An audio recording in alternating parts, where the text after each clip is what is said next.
Olá pessoal, eu sou a professora Geire, professora de inglês do Colégio Progresso de Campinas, e eu estou hoje aqui para conversar um pouquinho com vocês sobre a prova da segunda fase do vestibular da Unicamp. Há muito tempo a Unicamp não cobra questões isoladas de gramática ou de produção de texto em suas provas. O que você vai encontrar são questões que testam a capacidade em ler e compreender textos em inglês. As questões se baseiam em textos que diferem aí quanto à forma, o tamanho e a complexidade. Então, você pode, na mesma prova, encontrar questões de nível fácil, médio ou difícil, tá? Eu vou falar um pouquinho para vocês do tipo de texto que você pode encontrar nessa prova e como são as respostas esperadas pela banca examinadora.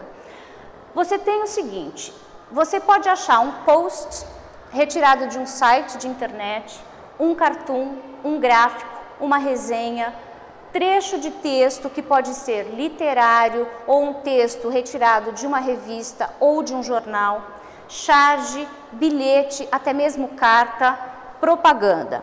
Então, assim, são textos variados que vão testar o candidato em suas habilidades de leitura e compreensão. Uma coisa muito importante, gente, na prova da Unicamp é você ficar sempre atento ao que é pedido nas questões. O examinador quer que você responda com exatidão somente aquilo que for perguntado. Então, olha lá, o que a banca examinadora espera do candidato, né, das respostas dos candidatos? Que elas sejam completas e objetivas. O que eu chamo de uma questão completa, né? Uma resposta completa, aliás? É uma resposta que contempla tudo que foi pedido naquela questão.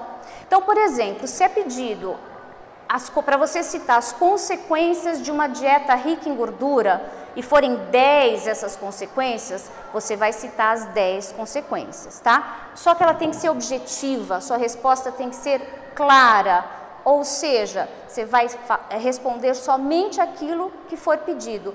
O porquê da dieta não interessa para o examinador. Outra coisa que você tem que ter cuidado também é que se forem pedidos 2 consequências e no texto você tiver 10 consequências mencionadas, você só pode responder aquelas 2. O examinador tira o ponto do candidato, ele vai zerar a sua resposta se você der informações além daquilo que foi pedido. Respostas em português, tá? Se você não conhecer o sentido de uma palavra ou a tradução dessa palavra, você não vai escrevê-la em inglês, você vai procurar alguma palavra em português que se encaixe no contexto. Então, assim, não use o inglês. Ah, mas eu não sei o significado daquela palavra, eu não sei a tradução, mas eu sei o contexto do texto, eu vou procurar uma palavra em português que se encaixe naquele contexto. Uma coisa precisa ficar bem clara, a banca zera respostas em inglês e ela pode pontuar você pelo sentido da sua frase, tá? Então, vale a pena arriscar. E você vai usar a norma padrão escrita, ok? Eu vou dar um exemplo para vocês agora de como são as respostas esperadas pela banca examinadora da Unicamp. Eu tenho aqui a prova da Unicamp de 2012 e essa questão que eu separei para vocês ilustra bem o que é pedido pela banca examinadora e o tipo de resposta que ela espera, tá? A pergunta é a seguinte: quais são, segundo o texto, as consequências da atual dieta das crianças norte-americanas? Palavra-chave, dieta.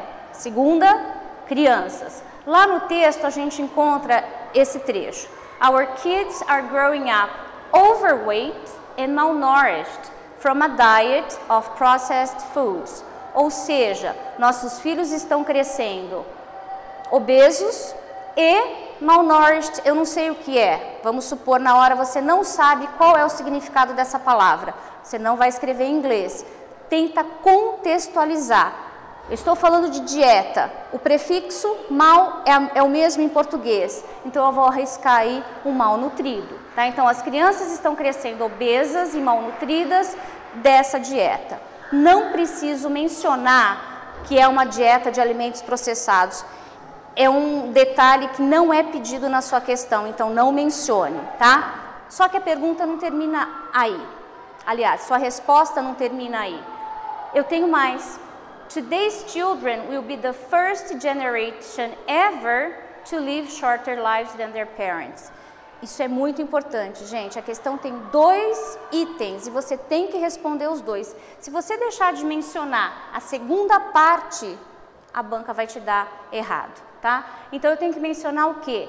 Que vai ser a primeira geração de crianças a ter uma vida mais curta do que os seus pais. Cuidado também com os falsos cognatos. A Unicamp sempre vai testar você nesse conhecimento do que é um falso cognato e que é um cognato verdadeiro, ok? Então a resposta esperada seria: elas estão crescendo obesas e malnutridas e serão a primeira geração a viver menos do que seus pais, ok? Então lembrando, respostas completas, objetivas e muita atenção no que é pedido na pergunta. Boa prova!